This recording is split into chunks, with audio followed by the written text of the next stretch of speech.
The jury's out. Second time we're trying it. We're going to have some fun here, and you got some hot topics. Yes, we do. First up on the docket, the French Senate has voted to ban child beauty contests for any kids under the age of 16. Yes. The question is it time to do it here in the U.S.? Yes.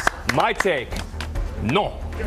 I find these contests disgusting. But now the government is going to start telling you what kind of contest you can enter your kid into. So if your kid is 6 or 10 or even 14-year-old model, it's okay. But not in one of these contests. We can't legislate parenting like this. It's tough for Samuel because he's such a libertarian. Yeah, this is hard because I totally disagree with the pageant thing. For young kids, it sets the wrong message. But you're right, the government can't tell you what to do. Yeah, I agree. I agree. Yeah, I agree. No, well, I agree with him on this one. Yeah? Yeah. I agree. Really? I see. All right, well, then we... No, but hang on. I think we're all saying. I mean, the child pageants are just wouldn't wrong. let my kid go in. Right, Never, but how do you stop it? I mean, in France, they're basically saying it's time to legislate to get it out. You don't put them legislating on Well, we that, could not put what's TV next? shows up on it either. That's true. Yeah, well, that's right. And look, I'll tell you, though, as you probably are not surprised to hear, the vast majority of people disagree with now us. I just thought me on this.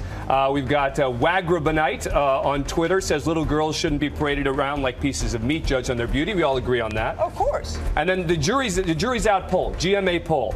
Should beauty pageants be banned for children under 16? 89% of people said yes. I mean, again, though, parsing it, I think we all are saying that child beauty pageants are wrong. I do think when you really get into it, should it be the government deciding that for us? Maybe not. You would hope the parents would decide. Yes. I don't believe 89%.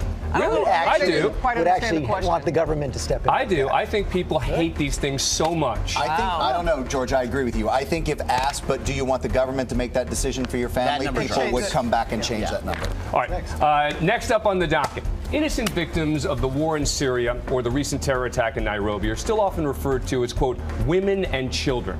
Is it time to stop using that phrase? My take.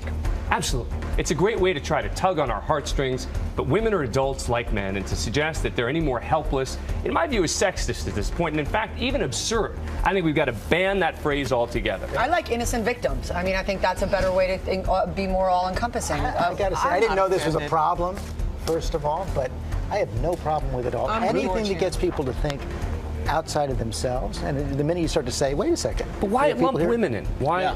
I mean, I just think it's harmless. I don't think it's sexist or I think it does bring attention, and I do agree with you. Say all victims are innocent. And the image it sets up, it says when you say women and children, it basically sets up the image of mothers and kids, and you want to do anything to protect that. I guess it takes me back to Titanic, which, you know, is a century ago. I'm with you.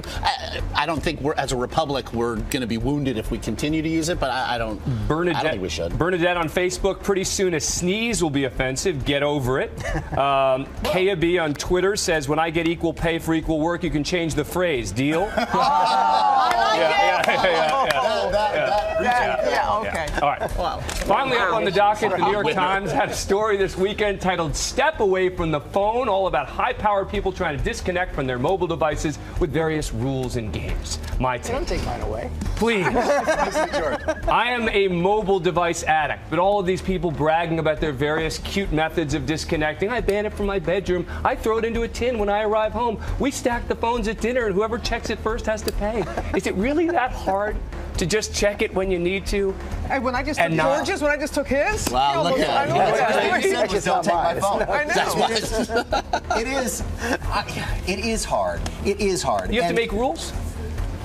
Yeah, I think so. Because I'm someone who does well with rules. I mean, I might not do well with self-control, but I do well with rules. Does that make sense? Yeah, it does. And I also think for kids, I mean, our kids now are a generation growing up their entire lives with these things. And I think when you at least define areas when it's okay and when it's not okay, I think it's important. And then as we get to adulthood, we can make the choices for It's also kind of fun, this phone themselves. stacking game. If you were at dinner with friends, I think that would be fun. Pat Rizzo on Facebook says, unfortunately, it has become fashionable to be rude.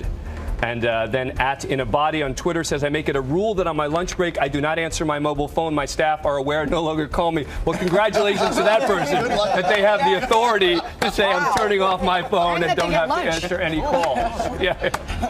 All right. That's it, guys. It's good to see you guys. The jury remains out. The jury remains, and everything I say can be used against me.